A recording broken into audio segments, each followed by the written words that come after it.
Hey, good morning everyone. This is Roger from Roger's Hot Rod Garage. It's Sunday morning, 18 August 2024 here. It's raining outside right now, so I've got all the doors closed. It's not cold outside, just not a cool day. But look, welcome to my channel. If you follow this channel, then you see this is my 1966 Corvette Stingray that I picked up about 2 months ago, maybe even 2.5 months ago. So I got about 5 videos on this Corvette out there right now. So the goal today is in this video is to bolt on some more stuff that the previous owner for the last 10 years has taken apart on this car. Again, I got this out of Heidelberg, Hockenheim region of Germany, which is about an hour and a half, 2 hours south of here.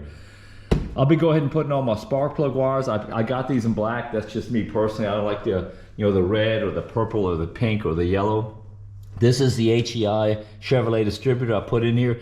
And yes, I do appreciate all the comments in the last video that I said I had the original dual points distributor in here. Turns out it was just a very expensive Mallory dual point. So since it's not original, I'll be cleaning that sucker up and flipping it on eBay like I do all the other stuff that I consider excess in my garage here. That's a Demon 625. And when I get over here to the other side of the car, I'll show you what I'm doing with the fuel pump on this 327 motor that came in this car originally back in 1966. So there it is right here.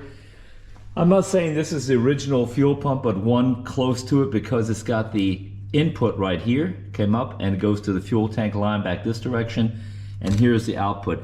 That's not original, so I'm thinking this is not the original pump. But look, the reason I went ahead and replaced this, I don't know if it's good or bad, but after 10 years of sitting, those diaphragms, you see them right here and right up in here, they just basically flat back and forth right here and create a little bit of pressure. When I say pressure, it's like 5, 6, top 7 PSI, which is just enough for that needle in your float bowl and your carburetor to stop. No, I don't need any more, or please send me some more fuel. And it does that. If you look at the, right here, the cam would be sitting right here inside the motor, and you've got this little bitty block right here, a little bitty roll pin that pushes back and forth right down here, just like this right here, and that creates the pressure inside this fuel pump. Not rocket scientist stuff, but look, I went ahead and decided to flip this thing out, and I'm either going to use this pump, probably going to use this pump right here. It's just your generic, I think $30–40 from Summer Racing. I always keep a couple of these on stock over here, and this one I ordered sometime, but the problem is the orientation of the end is exactly, if it was pointing this way, Bob would be your uncle and I can actually use it, but I'm not going to flip this one around. I'll just put that back in my stock, so I'll use it for the next time.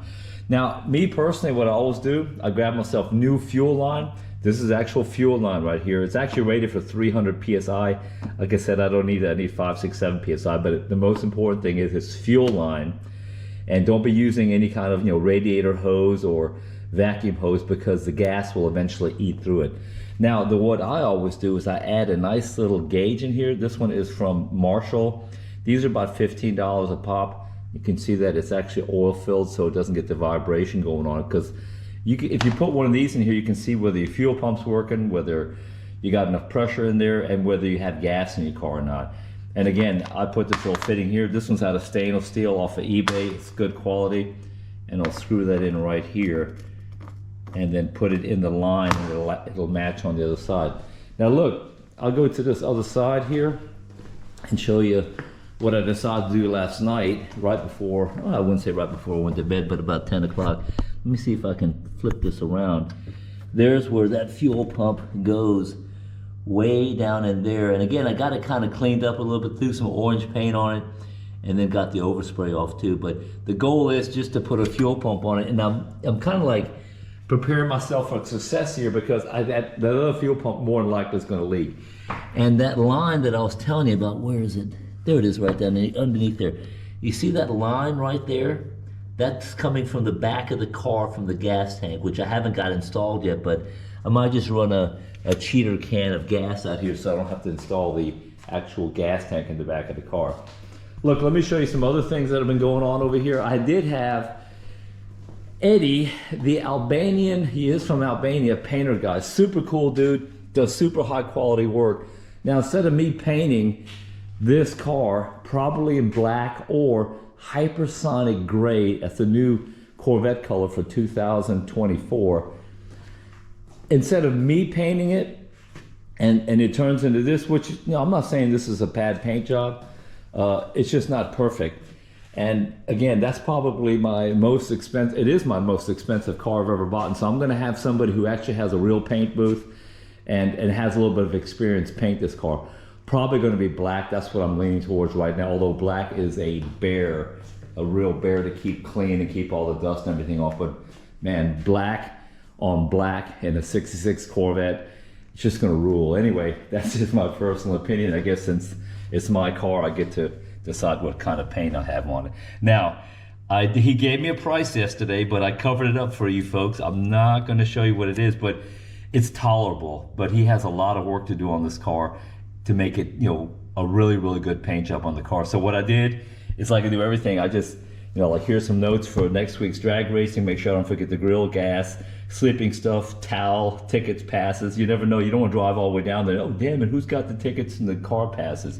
Anyway, I'll write this on here so that way there's no confusion. He has a copy of this, I have a copy of this, and it's between this price and this price right here. And again, that was yesterday, 17 August here in Germany. So today we got the 18.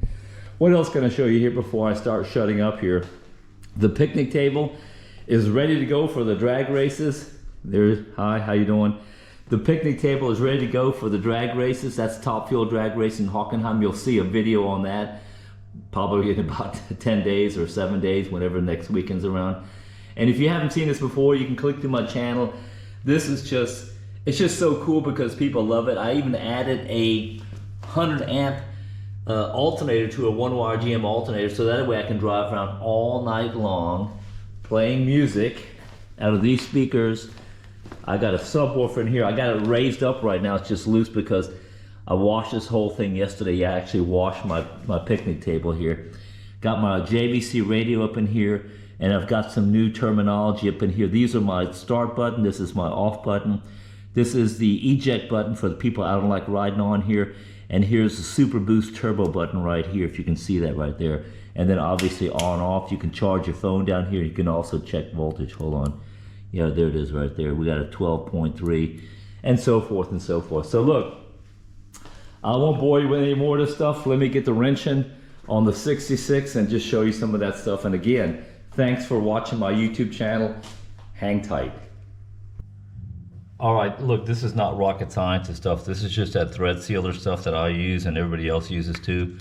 You pop a little bit off right here, put it in the direction of the actual threading, and just put a couple of layers of that on here. And in case it doesn't seat properly, this right here will preclude, using some fancy words today, leaking past this right here. Now, if you ask yourself, how can I determine what the in and the out is? It's pretty simple. You can put your thumb right here, push this down right here, and just push on it. And you see that? You got pressure in there. And this one right over here is got suction on it. So this is the suction one, so that's the input coming from the gas tank. See? And I can feel pressure on here. And this is obviously, that's the pressure side right here. So real simple, out, inlet right here. So outlet's gonna go straight up, just as the other one is. And I'm just gonna spin that sucker up on there.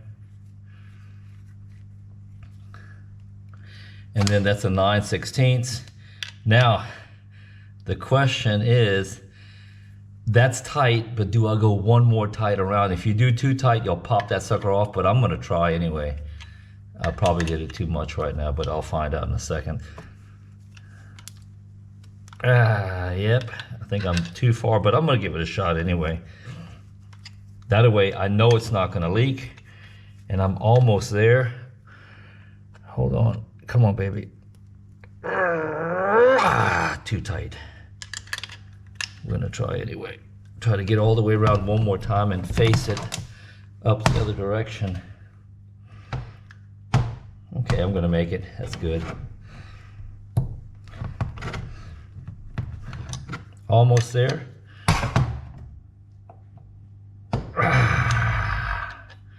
Close, but anyway, I got this little bit to go right here, and I think I can get that too. I just don't wanna have you guys hear me cussing I'm gonna try it one more time. Here we go. Yep, straight up and down. A little bit of an angle. And this one will go to the front of the motor and it'll point the fuel line up this direction right here. So got that one in here and I didn't hear it go snap or crack papple. So let me do the other one real quick. All right, so this one I had to move like about 5 degrees this away just so it clears. I didn't want to point it this way because it was going right towards the first or the number 2 cylinder header or the exhaust. So in this one right here, I want to do the same thing because right here, about 4 inches above it, is actually the A arm for the passenger side. So I'm just going to give it a little bit of a honk here and move it over just a little bit, 2 or 3 degrees. Oh man, that thing is tight. So let me see if I can get it this way or this way. It's just hard holding on to the pump. Gotta leverage it somehow.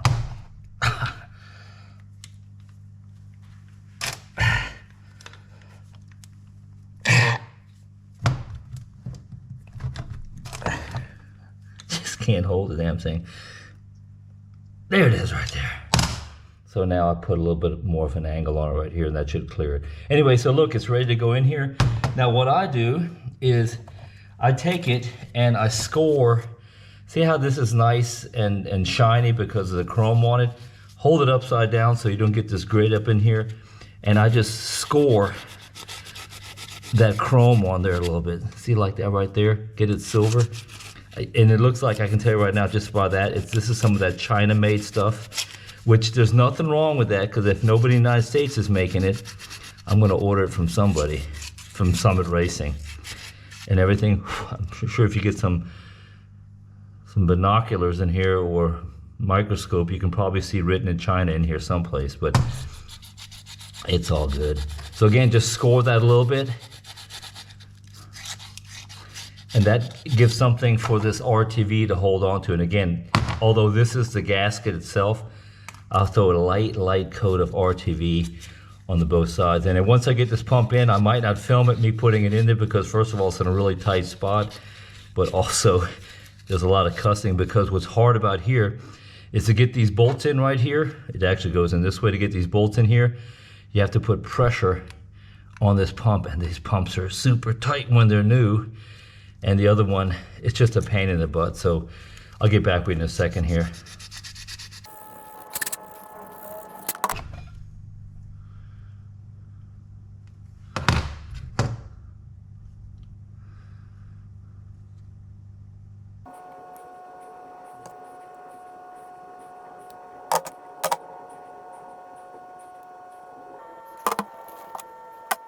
So that's where, like, sometimes you get one of these little offsets right here. This is a 9/16. And again, you know, it looks beautifully here. You just gotta take your time, man. This is just patience and fun. It's actually a little bit of fun therapy. I love doing stuff like this.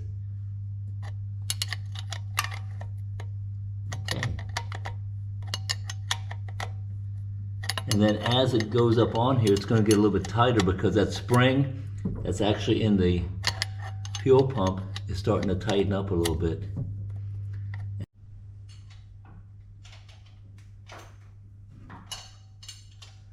Yeah, 1/4 turn at a time, but it's coarse thread, so that's not going to take too long to pull up on there. And then I've got this little 1/4 inch ratchet driver right here with a 9/16, one little extension, and I should be able to pull that one up in there too. A little easier on this process. Mechanical fuel pump is in. Only thing I do right now is orientate this line right here, the input coming out to this line right here, and I think I've got that almost perfect. This line is going to go back. The other end of this line is in the back of the car. Now before I do anything, I'm going to put some compressed air right here and blow that line free of debris in case there's anything up in there. But that actually turned out pretty cool. And then what I also do, since this is the number 1, or actually number 2 on the passenger side of the small block Chevy, and that line is running close to it, it's still about 2 inches away. What I always do, you go to Walmart or Tom Thumb and go into the section where they got oven stuff, like mittens and stuff. This right here you put on the grates inside your regular old kitchen oven, and it's kind of like a protector. So what I do is I just put this on the outside of it. It's kind of like a heat shield against any kind of exhaust, because what you don't want to do is hot gas running up into your fuel pump. You want to try to keep that stuff as cool as possible. And let me show you this character right here. Also has the same last name. 25 years ago, how old are you right now? 29. 29 years ago in 9 months, at an emotional event, and me and his mom made this guy right here. So anyway, this guy's on the tail end of his long certification to become an air traffic controller, and he's actually directing planes already. So that's a DNA version of me 25 years ago with hair. With my hair. No hair. All right, let me just blow out that line real quick. Well, that's kind of cool. Anyway, whatever that means. There's the line down there.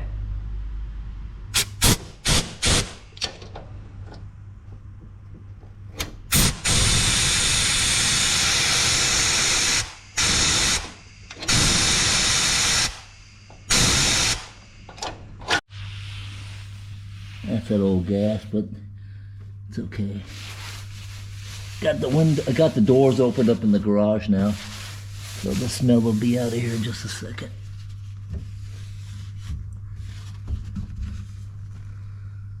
All right, there where the thumb is right there is exactly where I gotta cut it. So, right there. And this is better than snipping them off with a pair of side cutters, because you get this nice little cool line on here. I personally like having the white lettering. It's almost like having white wall lettering, just like I have on this right here. I love that look. Same thing applies right here.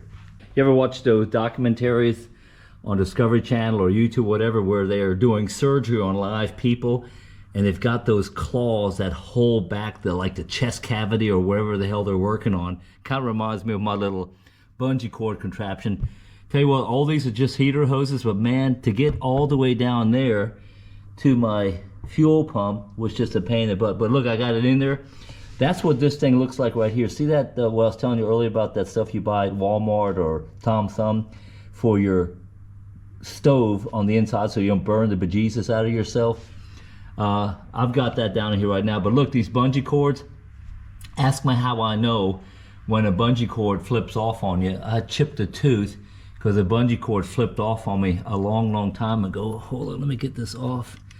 And I've got it basically on this return line. Well, actually return holding spring for the carburetor, but now put this all back together. Bob's your uncle. Let these things find their way. And I think I'm about good right here. I'll probably clamp these things together, but look, it's all buttoned up. Now I just got to run one line from way down here up into here. I'll put my fuel pressure gauge probably about right here, and then just run it right underneath here into this inlet right here. All right, so this is the fun part. I love doing stuff like this. So there's my Marshall gauge. Again, it's a low pressure gauge. It's filled with oil. I've got these little clamps back in here. That's what these things are good for right here. They'll clamp on there. And then, as you know, I like showing this right here. So I actually cut this just so it says high performance on here. Push on hose, E85 compatible. Anyway, it just looks cool. So I'll button this one down here to the fuel pump. And this one right here will actually go to the other end of the carburetor right here. And check this out. It ain't a 10 millimeter. It ain't a 3/8. Turns out it was an 11 to honk this thing down here on the end right here. So it's important you don't try to turn this thing right here because it's just a housing. Get yourself a wrench and actually do it the right way. All right, so that portion of this build is complete. Look, I got this thing all plumbed in. I got my lettering on the outside right now, which you know I like.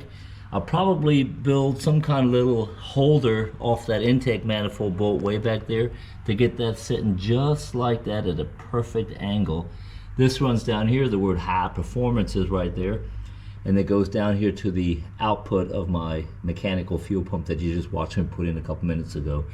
So basically that's it for this side of the project. I'll probably go ahead and do the spark plug wires next. That box has been sitting up there now for about 10 days waiting to be installed, the wires at least. Before I do all that, folks, I'm going to take a break, go upstairs, get a cup of coffee, and then call it a day. And just in case you're wondering, yep, the damn flamingos still have not left the pool. They're still hanging around. Again, we've contacted not only the animal control, but Humane Society now too.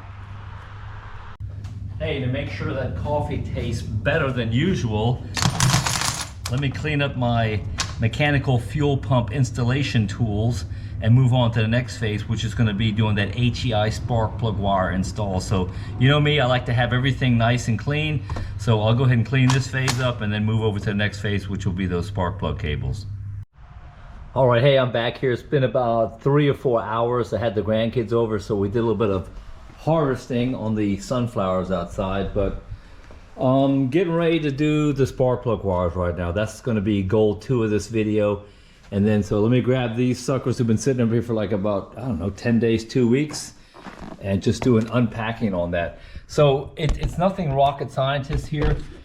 This is the kit number right here, 4041K in black with a 90-degree boot on. That's just my standard kit that I buy. These unfortunately have gone from about $45, $50 up to $70, but I guess that's not bad over the period of 10, 15 years, so I'm not complaining about that. Comes in these nice little kits, and I'll open up the bag. And real simple, these are different lengths. So obviously what you don't want to do is you don't want to start off using the super long one for the short one. So you can see how long these things are. Hold on just a second. Start here. You're not going to need this one right here. This is one if you've got an old traditional coil. So you can chunk that one, keep that for something else, for another project, whatever. And here are your boots. And I'm looking at bag 1 and bag 2. And these are for HEIs. You can see they're a little bit thinner. I'll pull one out. And these are your traditional ones for a little bit thicker. So these are the ones we'll be using right here, and you can see the caps are slightly different too, and you pop those on those HEI. So this is the HEI bag. This is your traditional, you know, distributor for Chevrolet that's got the larger boot on it. All right, so look, number 1 is run all the way over here, down here, and over here with plenty of slack left in here. If you see this little slack line in here, and then it's popped to number 1. That little dot right on here means number 1. These things go clockwise, so number 8 is right here, and I happen to know because my firing order, I'll have to go Google this, is listed literally right here. So we just did number 1. Now number 8 is next, so maybe move things around. That piston over there in the corner, and how do I know that? Because 1, 2, 3, 4, 5, 6, 7, 8, V8. The last one over there is on the passenger side. The rear combustion chamber or rear cylinder is the one I want to get to next on this firing order. There's the firing order right here. So I've grabbed one of my shorter cables already. Here it is, that's the short cable, because I only have to travel just a little bit of a distance here. And that little distance is just from here down to right over here. So let me get to the other side real quick. And what I do is I'm just going to go ahead and place it on here through the bottom, just like you're going to route it. I'm just going to lightly stick them on top of there, and then route through here. I think I'll go underneath it a little bit cleaner, and then to right here. Yep, and again, leave yourself a little bit of slack like I got right in here. Grab myself this piece of tape, and I put on where the actual connection's got to be, and then pull it off. And then with one motion, I'm gonna run to the other side and show you how Roger does this in Roger's Hot Rod Garage. Again, it's nothing that I'm saying I'm doing this better than somebody else, but this is just the way that works for me. So there's my mark right there. So I take my cutters right here, And I give myself probably about another 1/2 inch up in here. See this 1/2 inch? Snip it off. Now you can pull that thing off. And now, before you do anything, grab yourself one of these. This is the right boot that goes to the top of the distributor. And this is one of these things too. Now what I do is, remember that dielectric grease I was telling you about? I got a little bit of it out right here. And I'm gonna squeeze it out right there. Just a little bit. Get it on any round screwdriver. Grab your boot right here. Shove it up in here. And you're gonna distribute that dielectric grease all up in here. Taking the boot and making sure it goes through here. And obviously, this is what we're doing here. Now, I don't want to get rude on anybody, but if you ever had a colonoscopy, same process. They lube you up. And then now, since I know this is the right length, I just lube that up a little bit. Don't mix colonoscopy with me licking the scoping tool. But I don't know. I'm not a comedian. So look, I'm going to start pushing this through here. And you'll see it's kind of tight. So you try to get that thing as straight as possible. And you're going to see that starting to come out of there. And once you got it out about that far, grab this again. And you want to cut about a 1/2 inch off of that. I'm going to push it in just a little bit more for demonstration purposes. And then I go about a 1/2 inch right here. And then you just don't want to go all the way through. You just want to not damaging that core wire up in there because it's carbon. Pull it off. And that's what you want to see right down there. See that little core right there? Don't worry about this little fiber here on the side. I think that's like fiberglass. That's just for reinforcement. And then you take one of these suckers right here. And you got to remember your orientation right now. So your orientation is going to be like this. And you push that sucker up on over itself like that. Place this up. According to the instructions, keep it a 1/16 of an inch away. Right there, it is 1/16 of an inch away. That might be an 1/8 of an inch, or I don't care. And now, if you had the right tool, and I actually have the right tool, but I just like to manipulate this myself. So what I'm gonna do is I'm gonna take these tongs and kind of like squeeze them in here a little bit like this. Then I take the other end. I'm trying to do this backwards so you guys can see it. And then push these like this and keep working them back and forth. The goal is to have those metal tongs grab that wire itself, and then obviously right back here is where you got the carbon, so there's a contact there. Now once you got that pretty well settled in, like this right here, I just squeeze, technical term, bejesus out of it with the calibration. I keep pushing them in a little bit, keep pushing them in, and then when I get about right there, I put a good squeeze on them. Not super tight, but if you notice mine, pretty well flatten out. That way, I never have to worry about this thing ever coming out. Now, same thing in reverse. I'm gonna try to straighten this thing as much as possible and pull it through there. And don't worry, that flattened edge will pop right up on there, and watch this.